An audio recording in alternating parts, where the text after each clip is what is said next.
അല്ലെങ്കിൽ പുള്ളീൻ്റെ കസേരയും കൂടി ഇങ്ങോട്ട് തന്നിട്ടുണ്ടെങ്കിൽ ആ കസേരയും കൂടി ഞാൻ കയറിയിരിക്കാം, അത്രയും കുറവുള്ളൂ. പിന്നെ അത് കഴിഞ്ഞിട്ട് പറഞ്ഞ കുറച്ച് കാര്യങ്ങൾ കേട്ട് ഞാനങ്ങ് നെട്ടി.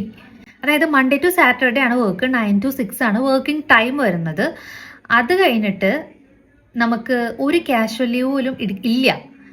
അപ്പം നമുക്ക് അത്രയ്ക്ക് ഇമ്പോർട്ടൻ്റ് ആയിട്ടുള്ള എന്തെങ്കിലും ആവശ്യം വരികയാണെന്നുണ്ടെങ്കിൽ ഒരു ലീവൊക്കെ തരാൻ പറ്റും, പക്ഷെ അത് സാലറിയിൽ നിന്ന് കട്ടാവും, അല്ലാണ്ട് നമുക്ക് ഒരു ലീവും അവിടെ ഇല്ല.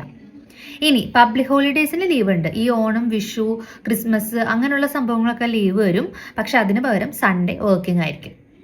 എങ്ങനെയുണ്ട്? അടുത്തത്, ഇപ്പോൾ നമ്മൾ 9 to 6 ആണല്ലോ ടൈം പറഞ്ഞേക്കണേ, ആ ഒരു ടൈമിന് അപ്പുറത്തേക്കും നമുക്ക് വർക്ക് ചെയ്യാനായിട്ട് കഴിയണം. അതാണ് ഞങ്ങൾ അഞ്ജനയിൽ നിന്ന് എക്സ്പെക്ട് ചെയ്യുന്നത്. ഒരു 9 മണിക്കൂർ വർക്ക് ചെയ്തിട്ട് പോകാനായിട്ടല്ല, ചിലപ്പോൾ അതൊരു 8 മണി, 9 മണി, 10 മണിയൊക്കെ ആയിരിക്കും. അപ്പോൾ അതൊക്കെ അനുസരിച്ചിട്ട് നമ്മളുടെ കൂടെ നിൽക്കാൻ പറ്റുന്ന ഒരു ഹാർഡ് വർക്കിംഗ് ആയിട്ടുള്ള ഒരാളെയാണ് ആവശ്യം എന്ന് പറഞ്ഞു. ഞാൻ ഓക്കെ സർ, ഓക്കെ എന്ന് പറഞ്ഞാൽ ഇങ്ങനെ ചിരിച്ചിരുന്നു.